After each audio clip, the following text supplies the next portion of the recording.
Hey YouTube, Shane here with Flint Rock Precision. Hey, today I want to go over something a little bit different. So, predominantly your SBRs are used in tactical situations by SOCOM. A lot of guys back home in the civilian world, they train with them tactically. They're running and gunning with these things hard. I'm gonna go over what I'm doing with this gun and why it might be a little bit different than what you're doing with it and why I'm doing it, and kind of my setup and how I'm going to run things. So I'm actually going to be coyote hunting with this gun, believe it or not. I've got a 300 blackout that I use for hog hunting, and I'm going to set it up pretty similar. It's also an SBR, but this particular one in 5.56, I'm going to be using this to coyote hunt with at night. So not during the day, but at night. And I'll go over why I went this route and what my thoughts are about this upper and about this rifle and why I did some of the things that I did. And maybe it'll help you guys if you're thinking about doing something similar to this. If you are a coyote hunter, a hog hunter or something, and you want to set something up similar, hopefully this video will help you guys out as well. So starting off, I do want to tell everybody my relationship with every company of items I have on this rifle. So I have no relationship with any of them. I'm a newer channel, so I'm not sponsored. I'm giving you an honest review, a true review of what I think of this gun and why I think it'll serve a good purpose doing what I want to do with it. So let's get started. First off, I'm just, we're not here to talk about suppressors, but this particular suppressor is a Silencer Co. Saker 5.56. On here, I have opted to put a flash hider, and I'll tell you why I put a flash hider instead of a muzzle brake like I have on pretty much every other gun I got. I decided to put a flash hider on here because I absolutely hate timing these things. It sucks. It's not super hard, but man, I'm not a fan of it. So I figured, what the heck, I'm just gonna run a flash hider, screw it on, be done with it. So working our way back, we got a barrel with a 1-in-7 twist. So there's controversy on what barrel weights, or what bullet weights you should be shooting out of a 1-in-7, all this. I will tell you, a 1-in-7 barrel is a very versatile barrel. I'm not going to tell you can't go shoot 40 grain bullets out of it. I'm not going to go tell you can't shoot 77 grain out of it. What I'm going to tell you is it will shoot 55s perfectly fine, up to 77 perfectly fine. You're not going to have any issues. I have heard some rumors when you start getting these 1-to-7s that you start running 40 grain bullets and it'll actually rip the jackets off them and stuff like that. Now on an SBR, it may not be the same just because you're not getting as much muzzle velocity. So I do think if you wanted to run a lighter weight bullet out of this, you probably could. If you wanted to run a 40 grain or something lightweight and get a little bit more speed due to the fact that you're not getting the same muzzle velocity out of this 10-inch barrel, that may be something that you could do. It's a possibility, something to think about anyway. I haven't tested it, so I don't know. I'm just kind of speaking offhand here and talking out loud. Hopefully help you guys make a better decision.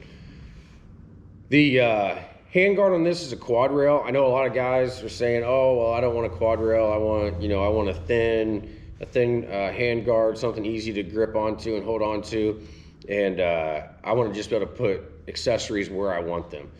Absolutely a great idea. Personally, I didn't go that route. I'll tell you why. The reason I didn't go that route is this handguard is much stronger than those types of handguards. Now, with that being said, those handguards aren't going to fail you more than likely. But doing what I'm going to be doing with this, we all do our best to take care of our guns. But at the end of the day, we buy them for a purpose. And one of those purposes is rigidity, strength, and durability, right? So we all know that it's inevitable if you're out night hunting or you're shooting at night or even during the day for that matter, and you're running and gunning. When I was in the military, guns were getting thrown in Humvees, they were getting dropped out of gunner's hatch. I mean, just crazy things were happening to them. And, you're running and you're jumping down in the prone and they're getting banged against rocks and everything else. So whether you're running a gun in a tactical environment or you're out hunting and you got it side by side and it's getting tossed in the truck and it's getting tossed around, whatever, you got it up on a tripod and the darn thing falls off the tripod, which hopefully doesn't happen, but whatever it is, you want to know that once you put a laser on this and a flashlight and everything else, if it drops, it's going to hold at 0, it's going to function, and it's going to do what it needs to do the next time you want to pull the trigger. So with that being said, I went with the quad rail. I just feel like it's a stronger setup. I do know Geissele makes one, and I think Grand Thumb, if I'm not mistaken, there was a video that he did with T-Rex, and he was running the Geissele rail on his Mark 18. I think Geissele figured out a way, and this is just pure speculation, by looking at that rail, it looks like it's a little bit wider at the bottom. So it's giving it some rigidity on the bottom of the rail right here to hold that strength and keep it from twisting and rotating. I could be completely wrong on that, but check it out. I'm pretty sure that that's what they've done to try to make that M-Lock rail a lot stiffer and compete with this Daniel Defense quad rail. But regardless, I'm going to stick with this one for now. I don't think I'm going to switch over. And yeah, so when it comes out of the box, it comes with these rubberized rail covers on here, which are actually extremely nice. I like them a lot. I have a feeling once I run my light and my PEC on here that I may razor blade these, cut them short, put them in some areas down here below. But by the time you put your pressure switch on here, your light and your laser, I don't know how much I'll be running these. But they're nice if you're not going to do that. If you're not going to run a 4-in grip or something, they're extremely nice and they're extremely comfortable to grip. The other thing is that when I shoot in more of a tactical type situation, I'm running my middle finger kind of through the groove of this foregrip, and then I kind of take my other finger and I run it just above it. And then my other thumb, I kind of rotate it over to the side and I set it up on that quad rail, like so. So when I'm shooting, I'm pulling that gun back into my shoulder, and the quad rail does not affect that for me, the way that I shoot. Some guys like to be able to grab around the rail. They want to grab or point with their finger or whatever they want to do, and that's great. That's definitely a technique. It's just not how I do it. So the quad rail does not one bit affect how I shoot, and I don't find it to be that big, I guess, when I'm using it. Some guys say they're rough on their hands. I mean, I think if you were going to run a gun all day long with it, I could see where it might be a little taxing on your hands. But me personally, I'm not going to run a gun with this all day long. It's going to get taken out at night. I'm going to go to the range every now and then with some buddies, shoot 300, 400, 500 rounds, and then, I'm done for the day. So I don't think it's going to bother me too much. So I'm sticking with this Handguard. I absolutely love it. It's a kind of, I don't know if you can tell in the camera, but it's kind of a brownish, coyote brown or dark brown bronze color 4-in, which I think is kind of cool. I don't know if FN Scars kind of gave that multicolor deal I don't know if that's what made it popular, but I kind of like it. I kind of like having the 50 shades of gray on my gun here. So I think it looks kind of neat. But regardless, it's not black like the receiver, like the upper receiver is. It is like a brown color. On the lower, I just ran an APF billet lower. Standard AR-15 lower. I didn't get the Daniel Defense one, not because I don't like it, not because I didn't want it, but I found that when I combined the price as a whole gun, you were looking around $2,200, where I think this lower was like $120, trigger was $200, grip, everything else. I was maybe $500-600 into it, plus the $1,300, so I saved a couple $100, and I got to run a Geissele trigger, which we'll go over here in just a second. And I got to pick out my butt stock, my grip, my parts kit, the whole shebang. I got to pick all of that out, and I saved a little bit of money. So me personally, I wanted to build a lower. If you don't know how to build a lower, maybe look at buying a complete lower or buying the complete gun from Daniel Defense. So moving back, standard upper receiver, nothing special about it. Forward, military style forward assist. It does have a plastic feed tray cover, which I actually kind of like it. I've ran I've only ran one. I generally ran the metal ones in all my guns, And on this particular one, it had plastic one, and I was a little skeptical because I switched out on one of my guns to a plastic one, and the darn thing would not stay shut. It would pop open all the time. It'd fall off. It was just, I had nothing but troubles with it. So I went back and put the metal one back in, and but this one is nice. I like it. The metal one, or excuse me, the plastic one that I bought, if you know anything about these, you pull a little pin right here, and this rod slides out. So you take your fore end off, and you pop this little pin that's down inside of here. You pull that off. It's a little itty bitty U-shaped deal, like a cotter key type thing. And you pop that off, and this rod slides out, and your dust cover comes off once you slide that rod out. Well, the new one I had, it had like indentions on each side that were spring loaded. So you spring loaded it in there, and it was absolutely terrible. So I say, if you're looking at one of those, stay away from it as a side note. Make sure it's got a bar that goes all the way through and a pin. Charging handle. So ambidextrous charging handle. I will say I like the Geissele one a little bit better, but that being said, a little bit better. I don't like it a whole lot better. I really actually like this charging handle a lot from Daniel Defense. I think they did a great job. It's smooth and no issues with it whatsoever. Not going to switch it out. I'm going to keep what I got going on here.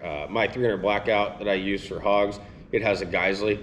And I do really like it a lot. So if you're in a market for a aftermarket charging handle, I say look at the Geissele ones. They're pretty slick. So going back, I ran a Spikes tactical buffer tube, buffer spring, and buffer. It's a T2. So I know a lot of guys will say, well, what's your setup? What are you running?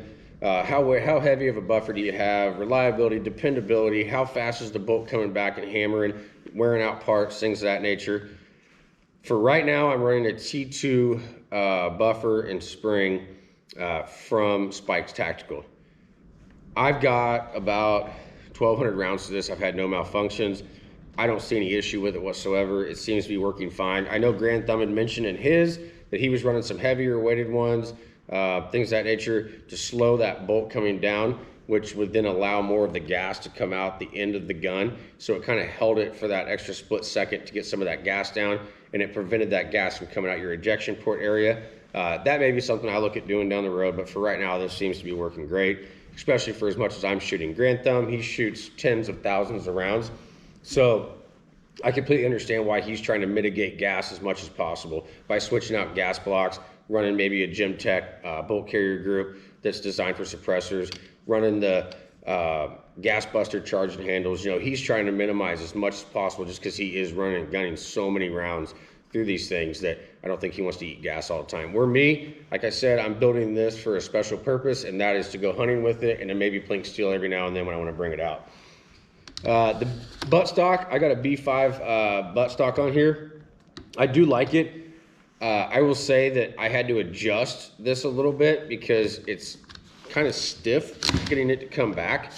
I didn't find it as easy as the Magpul, but I do like the stock. Not going to change it. Completely content with it. It's great. It's got a rubber butt pad. It's got your QD attachment for a sling on the rear end, or it's got two different sling point attachments if you want to run the strap through and back through the buckle. You can do that as well. Like I said, there's two different spots for that. I just went with a standard Magpul grip. Nothing special about that. I'm not super picky on my grips. I just like the looks of the Magpuls. So I went with that. I wish I could remember. Oh, it's a Luth Arms lower parts kit. I will tell you right now, I wanted to just throw it in the trash. I got pretty lucky because I happened to order 2 of them. And when I first put in the bolt catch release, it wouldn't even go in. I thought that the lower receiver was messed up and was warped or not machined properly. I couldn't get it to even drop down in the slot. So if you know anything about building these, the bolt catch release wouldn't go down into that slot. So I thought, man, I wonder if it's a lower. Well, I grabbed another parts kit, same exact one, took it out, took the bolt catch release, grabbed the other one, threw it in, and it dropped straight in. It worked perfect. So I don't know if it was just a fluke, but then I went to go install the safety selector detent with the spring in there, and the first time I flipped the safety selector, it started just flipping back and forth because it broke the little tip off. So sorry, Luth Arms, I cannot vouch for your lower parts kits. I would say if you're going to get a lower parts kit, steer away from them. Don't do it. I wasn't a fan of them, and I'll never buy another one. Going up to Optic. So what I got going on here is I'm going to be running a Team Windy helmet with a bridge mount, with a night vision monocular and a thermal monocular. And the reason I'm doing that and not running a designated thermal or night vision scope is because I don't like being out in the field if you're trying to look 360 and you got your gun on a tripod and you're rotating around and you got buddies out there and you're trying not to flag them, you don't know who's standing where, and you're having to point your gun where you're looking. I don't like having to do that. I wanted to be able to stand or sit and just look around and see what I was looking for, and then have the capability to go from night vision to thermal. You know, spot with my thermal, see what's out there, see what's moving, and then if it's coming in and I need to identify, I can go to my night vision and run my laser to engage the coyote or hog or whatever. So that is why I didn't go the designated thermal or night vision scope. I decided to go with the Trijicon MRO. Aimpoint, Trijicon, you can't go wrong with any of them in my opinion. I'm not biased to one or the other. I just happened to go with this one. It was what was available in my area, and that's what I got. So I absolutely love it. It has the night vision setting on it, so when I'm out, I can run the night vision setting, or I can run the regular red dot and adjust that for day shooting. I went with the Geissele Super Precision mount. It's a 1.93 riser. Advantages and disadvantages. So doing what I'm doing, advantage, it's easier when you have your PVS 14, if you're right-handed, shoot over your right eye, being able to get down behind the red dot and see with it being higher up. With that being said, it's a pain to run rear iron sights if you need a backup iron sight. I am not going to run backup iron sights on this because it's especially, it's a special purpose gun for what I'm doing. I don't need iron sights for shooting coyotes at night. So I'm not going to run iron sights, but I will tell you, if you run iron sights, you're not flipping them up and looking through this. This is too high. So you need to go to like a 1/3 co-witness or a full co-witness mount when you mount your RMO on here. So I went with the 1.93, and I was a little bit nervous because ultimately I don't want to only use this at night. But 10% of the time when someone says, hey, you want to go to the range, and I decide to break this out because I haven't shot in a while, I want to be able to shoot during the day too. I actually found it quite easy to shoot even with this high riser. I mean, you're not setting your cheek all the way down and resting your head, but excuse me. You're still getting your cheek on the buttstock. You're still getting a great picture. And I honestly was out shooting steel with it, as you saw earlier in the video. No issues whatsoever. Didn't even notice it. Wasn't uncomfortable. If anything, I actually found it faster to acquire my target with this because the red dot is staying higher up in the air. So, you're still bringing up the same distance, but I'm recognizing my sight faster, that millisecond faster than if it was down lower, having it up higher. Doesn't make much of a difference in that aspect. Not for what I'm doing, no. Overall, I absolutely love this Mark 18. I bought it during this whole gun crisis, so I paid a little more than what I probably should have, but I wanted it, and so I bit the bullet. I think I got this for like $1,300 for the complete upper shipped, which, I mean, I probably paid a couple, I don't know, $200-$300 more than maybe what I should have, but to me it was worth it, especially with everything going on right now, unfortunately. I bit the bullet and I did it. So, and it helps support those guys that are out trying to make a living selling guns right now, which, yeah, that's the story itself. So I got the Geissele curved trigger in here. It's a 2-stage trigger. I absolutely love this trigger. So by no means am I knocking Elfman or CM, the CM-MC triggers. I'm not knocking any of those triggers. They're all great triggers. I have them in my other guns. I like them a lot. What I will tell you is I like those triggers. I love this trigger. Geissele is just such a good company. They make such good products. I mean, from their mounts to charging handles to you name it, they make an awesome product, and their triggers, once again, are not subpar. They're amazing. So I got the Geissele 2-stage trigger, and it is unbelievably crisp. So, I always find it ironic, or kind of funny when guys are pulling triggers on video, but I'm gonna do it for you guys anyways, just so you can kind of see. I mean, there's not a lot of creep. It's crisp. This has got a 4.5 pound pull weight on it. I've already cleared this, but I'm gonna do it again. Gun's clear. So right now, as I'm pulling back, it's nice and smooth. It's got just a slight creep. Let me get a better frame so you guys can see what's going on here. So here's my creep. It's not very much. And then super crisp break. And then the reset is right there. You don't have to go up forward very far. A little bit of pressure on the back of your finger. And then pull it again. Awesome trigger, absolutely love it.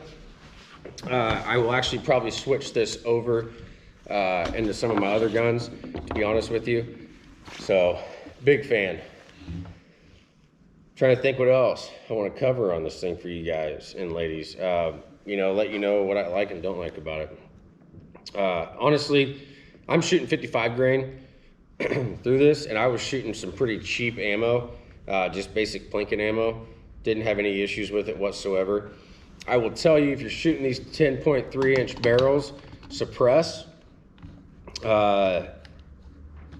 Any of you that have not owned a 10.3 inch upper receiver, they are a lot louder. I say a lot, they're louder. The concussion's bigger, I mean, everything about it.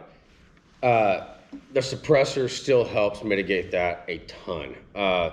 You're gonna get gas blowback in your face with this rifle set up the exact same way I have it right now. It's inevitable, you're gonna get it.